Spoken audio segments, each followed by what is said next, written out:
नमस्कार, आप देख रहे हैं भारत की बात और मैं आपके साथ शोभना यादव। भारत की बात में आज शुरुआत पड़ोसी मुल्क पाकिस्तान की खबर से करेंगे, जो पाकिस्तान सीमा पार से भारत के खिलाफ आतंकी साजिश में जुटा रहता है। आज उसी पाकिस्तान में चीन के नागरिकों को फिदायिन आतंकी ने उड़ा दिया। पाकिस्तान में कैसे हुआ चीन का मर्डर, आज सबसे पहले यही खबर भारत की बात। अब उसने रिमोट हाथ में किया और ये बैग जो है ना, बैग करेंगे वीडियो में एक महिला बुर्के में नजर आ रही है। इस महिला के करीब से एक मिनी वैन गुजरी। जैसे ही वैन और करीब आई, महिला अपने हाथ से कुछ दबाती है और इसके बाद वीडियो में सिर्फ और सिर्फ आग की लपटें दिखाई देती है। ये इसने ये किए। फिर देखिए कैसे धमाका हुआ। इसने ये किए।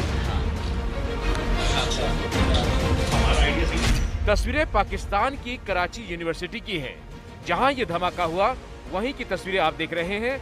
देखिए, जलती हुई ये मिनी वैन है जिसको टारगेट किया गया।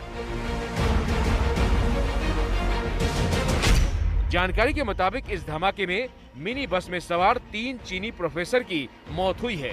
मरने वाले 3 चीनी नागरिकों में 2 महिला प्रोफेसर थीं। इससे पहले भी पिछले साल पाकिस्तान में चीनी इंजीनियरों पर आतंकी हमले हुए थे, जिसमें 8 चीनी इंजीनियरों की मौत हो गई थी। फिदायिन हमले पर पाकिस्तान के नए प्रधानमंत्री शहबाज शरीफ का बयान आया है, जिन्होंने कहा दोषियों को बख्शा नहीं जाएगा।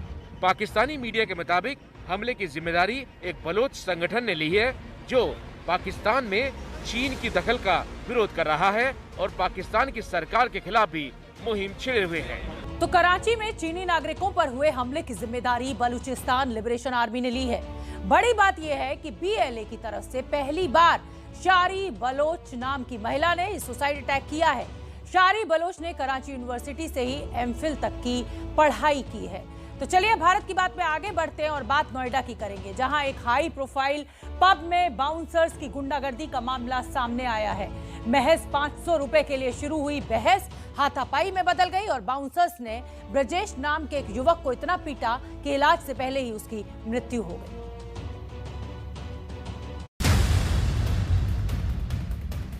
नोएडा के सबसे व्यस्त इलाकों में मौजूद लॉस्ट लेमन्स बार फिलहाल सवालों के घेरे में है, और ये सवाल इसलिए क्योंकि कल इस पब में एक युवक को पीट कर मौत के घाट उतार दिया गया।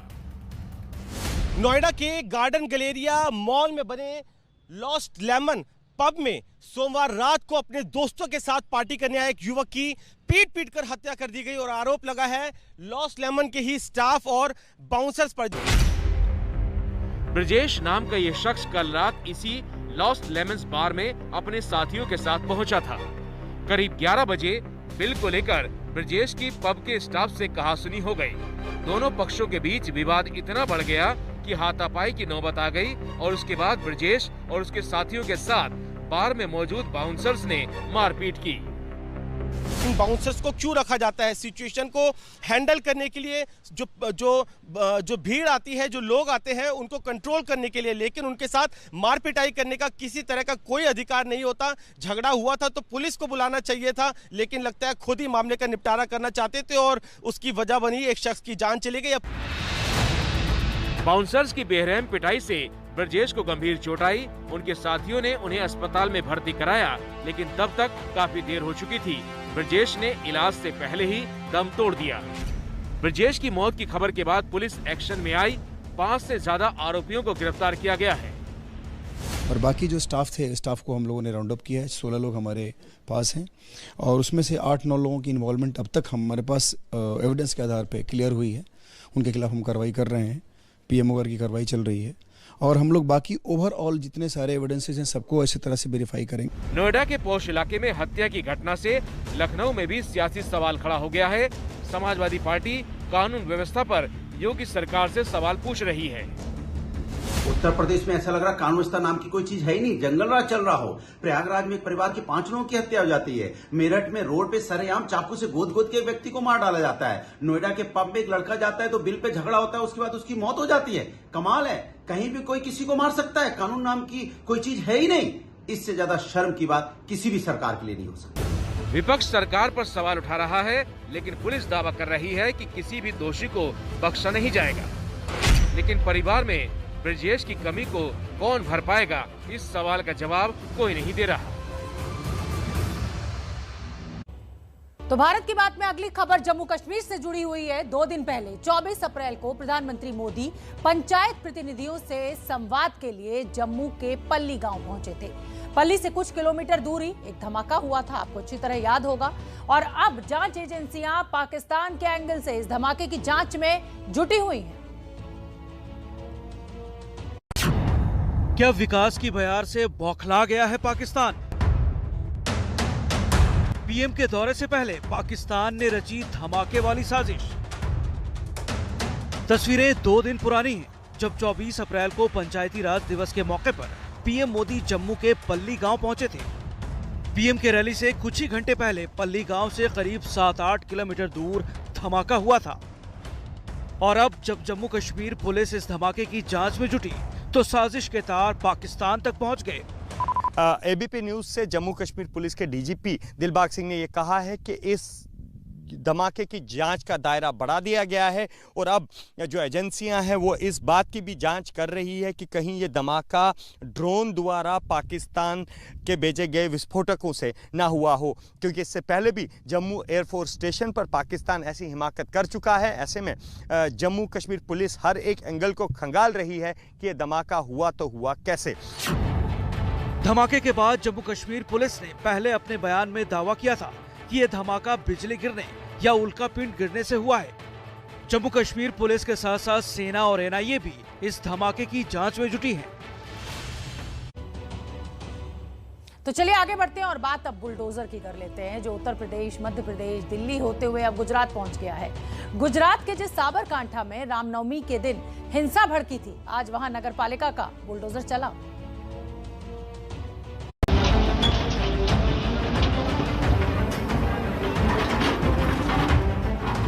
बुलडोजर का ये एक्शन हो रहा है गुजरात के हिम्मतनगर में। अहमदाबाद से करीब 80 किलोमीटर की दूरी पर है साबरकांठा जिले का मुख्यालय हिम्मतनगर, और नगर निकाय के कर्मचारी बुलडोजर के जरिए अवैध निर्माण को ध्वस्त करने में जुटे हैं। खास बात है कि ये वही साबरकांठा जिला है जहां रामनवमी के मौके पर हिंसा हुई थी।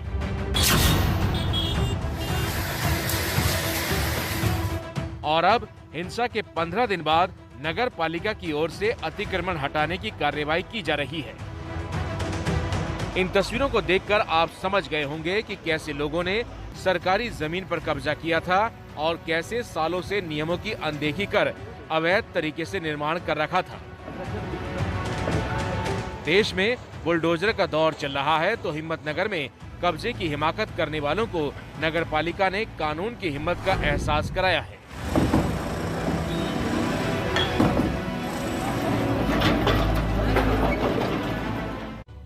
तो गुजरात के बाद अब भारत की बात करेंगे बिहार की, जहां सत्ता में वापसी की कोशिश कर रही आरजेडी को एक बड़ा झटका लगा है। लालू प्रसाद यादव के बड़े बेटे तेज प्रताप पर अपनी ही पार्टी के कार्यकर्ता से मारपीट का आरोप लग रहा है।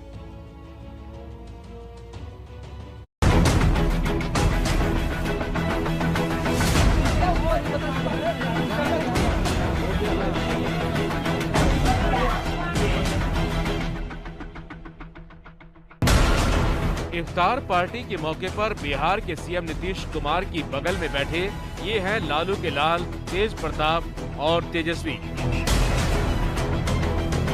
22 अप्रैल की इन तस्वीरों ने बिहार में नए सियासी समीकरण को हवा दी। सरकार बनाएंगे, खेल होगा, ये सीक्रेट है, हमारी सीक्रेट बातचीत हुई है नीतीश जी से। लेकिन आरजेडी का ये सपना अब टूट सकता है, क्योंकि तेज प्रताप पर इसी इफ्तार पार्टी के दौरान अपनी ही पार्टी के कार्यकर्ता रामराज यादव से मारपीट के आरोप लग रहे हैं। गर्दन पकड़ के हमें रूम में बंद करके 10 सर्कुलर रोड पर हमें मारा गया है, पीटा गया है। नेता तेजस्वी यादव जी के बारे में अपशब्द का प्रयोग किया गया है। जगदीप तेज प्रताप जी ने मारा। इस मामले में तेज प्रताप की सफाई नहीं आई, लेकिन उन्होंने एक ट्वीट जरूर किया जिसमें तेज प्रताप ने लिखा, मैंने अपने पिता के नक्शे कदम पर चलने का काम किया है, सभी कार्यकर्ताओं को सम्मान दिया है, जल्द अपने पिता से मिलकर अपना मुसीबतों को दुगना कर दिया है। और इसी कटौती से परेशान MS धोनी की पत्नी साक्षी धोनी ने अपनी नाराजगी जताते हुए सरकार से पूछा है कि आखिर स्थिति कब ठीक होगी। सुनिए क्या कुछ कह रही हैं साक्षी। रांची में हो रही बिजली कटौती से परेशान है मिसेस धोनी। साक्षी ने ट्वीट कर सरकार से पूछा बड़ा सवाल। ये साक्षी धोनी का वही ट्वीट है जिसको लेकर साक्षी सोशल मीडिया पर सुर्खियों में है। इस ट्वीट से साक्षी ने झारखंड सरकार से सवाल पूछा है। झारखंड के एक करदाता के रूप में मैं ये जानना चाहती हूँ कि आखिर यहाँ इतने सालों से बिजली कटौती की समस्या क्यों है। हम बिजली बचाने को लेकर अपनी भूमिका गंभीरता से निभा रहे हैं। साक्षी का ये ट्वीट सोशल मीडिया पर वायरल है, जिस पर लोग अलग अलग तरह के कमेंट कर रहे हैं। साक्षी और MS धोनी रांची में ही अपने फार्म हाउस पर रहते हैं, लेकिन धोनी इस समय IPL खेलने के लिए महाराष्ट्र में है। साक्षी सोशल मीडिया पर काफी एक्टिव हैं और इससे पहले भी वो बिजली कटौती को लेकर अपनी नाराजगी जता चुकी हैं। 2 साल पहले भी साक्षी ने इस ट्वीट से बिजली कटौती पर नाराजगी जताई थी, लेकिन अभी तक साक्षी धोनी के ट्वीट पर सरकार और बिजली विभाग की तरफ से कोई टिप्पणी नहीं की। हो गया है स्पेशल सेगमेंट का। आज दिन मंगलवार है, यानी भगवान हनुमान का दिन। लेकिन हिंदुस्तान में तो भगवान हनुमान के नाम पर गदर मचा हुआ है। हर कोई खुद को बड़ा हनुमान भक्त साबित करने की कोशिश में लगा हुआ है। इस होड़ में हदें पार हो रही हैं और मामला राजद्रोह तक पहुंच चुका है। लेकिन सवाल यह है कि अचानक हर किसी को हनुमान जी की जरूरत क्यों महसूस होने लगी है। पार्टी चाहे कोई भी हो, बिना हनुमान उनकी सियासत अधूरी क्यों होने लगी है। आज भारत की बात में ढूंढेंगे इसी सवाल का जवाब कि आखिर सियासत के पावर सेंटर में क्यों विराजमान है हनुमान। श्री के बाहर मैं जाऊंगी, हनुमान चालीसा का पाठन मैं करूंगी। अगर किसी में ताकत है, किसी में दम है, तो नवनीत राणा को रोक के दिखाना। दादागिरी करून याल तर दादागिरी कशी मोडायची ते सुद्धा आम्हाला शिवसेना प्रमुखांनी हिंदुत्वाच्या व्याख्येत समजून सांगितलेलं आहे। हर रोज 5 बार आजान लाउडस्पीकर से दी जाती है, तब किसी को कोई दिक्कत नहीं हुई। महाराष्ट्र के मुख्यमंत्री को भी कोई दिक्कत नहीं हुई। हनुमान चालीसा का विषय है, इसलिए सारी दिक्कत है। दूसरे के घर में घुसकर अगर आप माहौल खराब करोगे हनुमान चालीसा के नाम पर, तो आपके ऊपर गुनाह। चालीसा पढ़ना माहौल खराब करना होता है? ये क्या सेक्युलरिज्म? आज की तारीख में जिसका गवाह पूरा हिंदुस्तान है।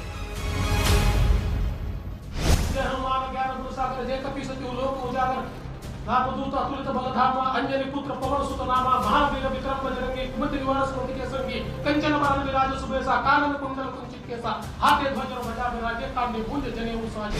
हनुमान चालीसा देवेंद्र जी आती है आपको, और आपको पता है कब पढ़ सकते हैं, उसके नियम होते हैं। देश की चारों दिशाओं में हनुमान चालीसा के श्लोक नहीं शोर गूंज रहे हैं। शोर इसलिए क्योंकि उसमें आस्था के साथ साथ स्वार्थ और राजनीति शामिल हो गई है। उद्धव ठाकरे को पता नहीं है, ठाकरे सरकार के सभी घोटाले निकाल कर उन घोटालों की लंका में आग लगा कर ही ये हनुमान चालीसा पढ़ने वाला भक्त स्वस्थ बैठे। नफरत पैदा करता है, उसका नाम है भारतीय जनता पार्टी के तथाकथित गंदे ढंग से, गंदे मन से, गंदे विचार से यह हनुमान चालीसा का पाठ होगा। हनुमान चालीसा वर्सेस अजान के विवाद ने ऐसा तूल पकड़ा कि मानो देश की पूरी सियासत इस इकलौते मुद्दे पर आकर खड़ी हो गई है।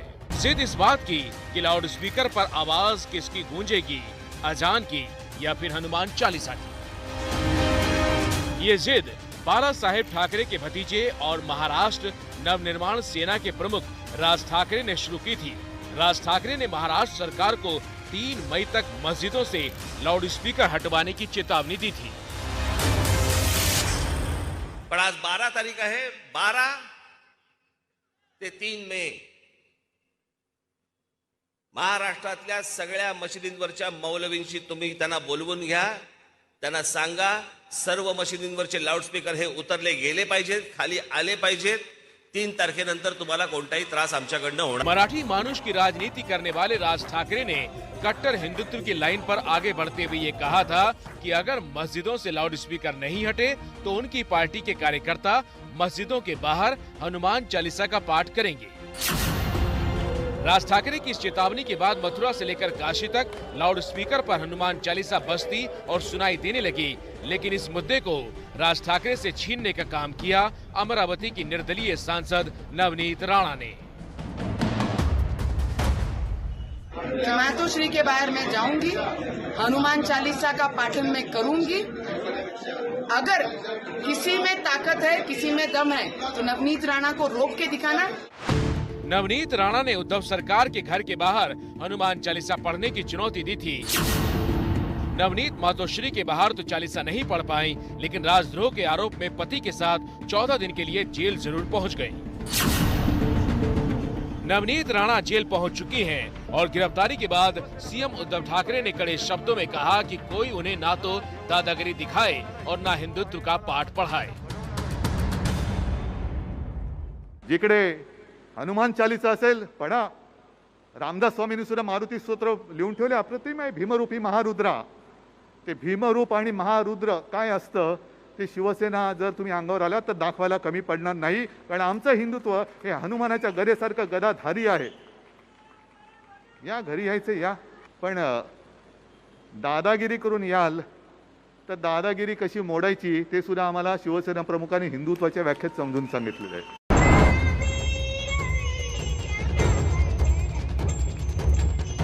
हनुमान चालीसा का पाठ कोई करेगा तो उस पे राजद्रोह का मुकदमा लग जाएगा। लेकिन राजद्रोह का आरोप लगाकर नवनीत राणा को जेल भेजने पर बीजेपी महाराष्ट्र सरकार के खिलाफ हमलावर हो चुकी है। किरीट सोमैया से लेकर पूर्व सीएम फडणवीस तक और गौरव भाटिया से लेकर अमित मालवीय तक पूरी बीजेपी ब्रिगेड उद्धव से हनुमान चालीसा और नमाज के नाम भेदभाव करने का आरोप लगा रही है। दशकों से सड़कों पर नमाज पढ़ी जाती है, हर रोज 5 बार आजान लाउडस्पीकर से दी जाती है, तब किसी को कोई दिक्कत नहीं हुई। सिर्फ क्योंकि हनुमान चालीसा का विषय है इसलिए सारी दिक्कत है। घर पर आकर पढ़ लीजिए, क्यों? मुसलमान सड़कों पर नमाज पढ़े उस पर आपको आपत्ति नहीं है, लेकिन अगर कोई हनुमान चालीसा करना चाहता है तो वो घर में बैठ के हनुमान चालीसा पढ़े। हनुमान चालीसा के नाम पर छिड़े इस महायुद्ध में सिर्फ बीजेपी और शिवसेना आमने सामने नहीं है, शरद पवार की एनसीपी और कांग्रेस की एंट्री भी हो चुकी है। महावीर विक्रम बजरंगी कुमति निवार सुमति के संग। एनसीपी नेता फहमीदा बेगम ने गृह मंत्री अमित शाह को चिट्ठी लिखकर प्रधानमंत्री आवास के बाहर हनुमान चालीसा के साथ अन्य धार्मिक पाठ करने की अनुमति मांगी। अल्हम्दुलिल्लाहि रब्बिल आलमीन रहमानिर रहीम मालिक यौमिद्दीन इय्याका नअबुदु व इय्याका नस्तईन इहदिना सिरातल मुस्तकीम सिरातल लज़ीना अनअमता अलैहिम गैरिल मग़दूबी अलैहिम वलद्दालिन आमीन। मैंने हमारे मोटा भाई अमित शाह जी को पत्र लिखा है कि मुझे प्रधानमंत्री आवास के बाहर सर्वधर्म समभाव के हिसाब से सर्वधर्मीय मेरी जो प्रार्थना है वो करने की इजाज़त दे। अगर इससे देश की महंगाई कम हो सकती है, अगर इससे देश की बेरोजगारी कम हो सकती है, अगर हमारा देश जो रसोई के ऊपर हमारी गृहिणी होने के नाते इतना बड़ा बोझ आया है तो वो भी अगर कम हो सकता है तो इसके लिए मुझे ये इजाज़त दी जाए। जबकि कांग्रेस बीजेपी पर असली मुद्दों से भटकाने के लिए धर्म के नाम पर नफरत फैलाने का आरोप लगा रही है। भारतीय जनता पार्टी और उसके सहयोगी दलों का जन्म ही सांप्रदायिकता की कोख से हुआ है, और इस समय जब महंगाई, बेरोजगारी, विदेश नीति सब मोर्चे पर चीन के हमले पर जुबान नहीं खुल रही, उसने जमीन कब्जा कर रखा है। भाजपा की डूबती नाव को बचाने के लिए, चारों तरफ सांप्रदायिकता फैलाने के लिए गंदे ढंग से, गंदे मन से, गंदे विचार से जब हनुमान चालीसा का पाठ होगा। सवाल यह है कि सबको क्यों चाहिए हनुमान का साथ?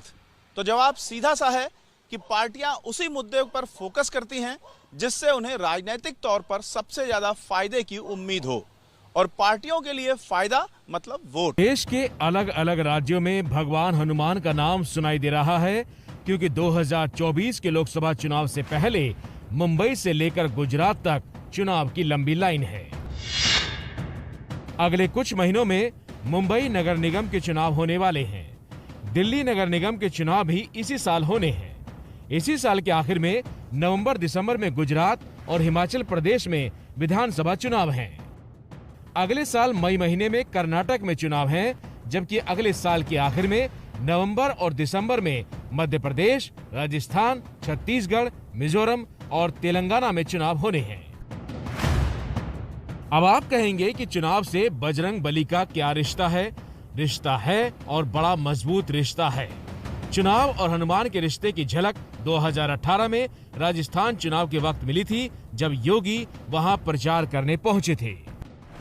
बजरंगबली हमारे भारतीय परंपरा में एक ऐसे लोक देवता हैं जो स्वयं वनवासी हैं, दलित हैं, वंचित हैं। पूरे भारतीय समुदाय को उत्तर से लेकर दक्षिण तक, पूरब से पश्चिम तक सबको जोड़ने का कार्य बजरंगबली करते हैं। इसके बाद तो होड़ मच गई। बजरंगबली सिर्फ जातियों में नहीं बटे, बल्कि धर्म तक में बंटने लगे। हनुमान जी, बजरंगबली, पवन पुत्र, अंजनी पुत्र, वो अंजनी पुत्र जो है वो 100% हमारा जो मानना है वो मुसलमान है। प्रथम दुनिया के इस सृष्टि पर, इस वर्ल्ड में प्रथम आदिवासी नेता तो वो हनुमान जी हैं। जो हनुमान जी की प्रवृत्ति है वो जाटों की प्रवृत्ति से मिलती है, इसलिए मैंने कहा एक हनुमान जी जाट ही होंगे। हनुमान जी और भगवान राम वो आर्य थे। 2019 लोकसभा चुनाव में यूपी के सीएम योगी आदित्यनाथ ने एक बार फिर बजरंग बली का नाम चुनाव प्रचार में लिया। लोकसभा चुनाव में बीजेपी ने बम्पर जीत हासिल की थी, और इसमें हनुमान जी का कितना योगदान है ये तो कहना मुश्किल है, लेकिन उन्होंने जो किया वो दूसरी पार्टियों के लिए मिसाल है, और इसका सबसे ज्यादा अनुसरण दिल्ली के मुख्यमंत्री अरविंद केजरीवाल ने किया। आरती कीजिए हनुमान लला की, दुष्ट दलन रघुनाथ कला की। 2020 दिल्ली विधानसभा चुनाव के दौरान केजरीवाल अचानक हनुमान भक्त दिखाई देने लगे थे। चुनाव में जीत हासिल करने के बाद भी मंदिर जाकर दर्शन किए, शपथ ग्रहण वाले दिन तिलक लगाकर मंच पर पहुंचे। हालांकि वो बात अलग है कि इससे पहले 2 बार जब केजरीवाल ने सीएम पद की शपथ ली थी, तब तिलक लगाकर नहीं गए थे, और न ही जीत के बाद हनुमान जी के दर्शन किए थे। कुल मिलाकर बजरंग बली चुनाव अभियान का हिस्सा बन गए, और यूपी चुनाव के दौरान भी उनकी मौजूदगी बनी रही। कोई बाहुबली नहीं है तो सिर्फ बजरंग बली है और कोई नहीं है भाई। जैसे ही बजरंग बली और अजान का नाम एक साथ आता है तो सबसे पहले ध्रुवीकरण की स्थिति बनती है, यानी हिंदू और मुस्लिम वोट का बंट जाना। जिसे जैसे वोट चाहिए वो पार्टी उतनी ही जोर से हनुमान या अजान का नाम लेती है। एक रिसर्च भी है जो भगवान हनुमान की इस राजनीतिक जरूरत की बात पर मुहर लगाती है। अमेरिकी एजेंसी प्यू रिसर्च ने नवंबर 2019 मार्च 2020 के दौरान भारत के 30,000 लोगों से बात की, जिसके आंकड़े पिछले साल जून में जारी किए गए थे। रिसर्च के मुताबिक सर्वे में लगभग 97% भारतीयों ने भगवान में आस्था व्यक्त की। भारत में हिंदुओं के बीच सबसे लोकप्रिय देवता शिव हैं। करीब 45% हिंदुओं के आराध्य भगवान शिव हैं। इसके बाद सबसे ज्यादा लोग हनुमान जी को अपना इष्ट मानते हैं। 17% लोगों के इष्ट भगवान राम हैं, जबकि 35% लोगों के इष्ट भगवान हनुमान हैं। तो ग्राफिक्स के जरिए आपको समझ ही में आ गया होगा पूरा गणित। मतलब यह है कि अयोध्या में भव्य राम मंदिर के निर्माण से पहले जिस चुनावी राजनीति में जय श्री राम और भगवान राम का नाम गूंजता था, वहां अब उनके सेवक हनुमान का नाम गूंजने लगा है। मतलब राम जी करेंगे बेड़ा पार से नैरेटिव हनुमान जी करेंगे बेड़ा पार की तरफ जा चुका है। सुविधा और मौका देखकर चेहरा बदल चुका है।